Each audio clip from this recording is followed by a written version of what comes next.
కీర్తనల గ్రంథము 18వ కీర్తన 28వ వచనం.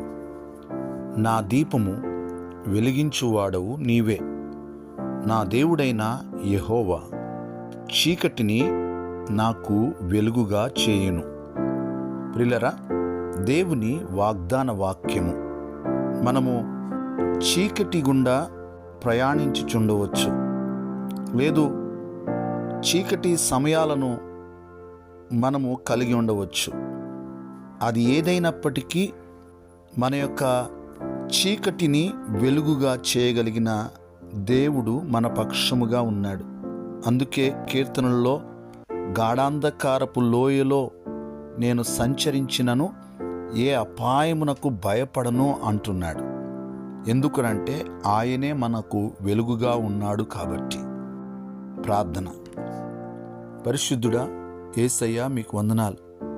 మా దీపమును వెలిగించువాడవై ఉన్నావు. మాకు వెలుగుగా ఉండి మాకు త్రోవను చూపుతున్నందుకు వందనాలు, స్తోత్రాలు.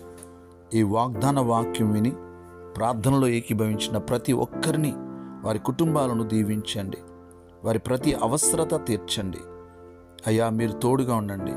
వారి పనుల్లో, వారి వ్యాపారాల్లో, వారి ఉద్యోగాలలో, వారి ప్రయాణాల్లో, సమస్తములో ప్రభువా మీరే తోడుగా ఉండి నడిపించండి. మీరే మహిమ పొందండి.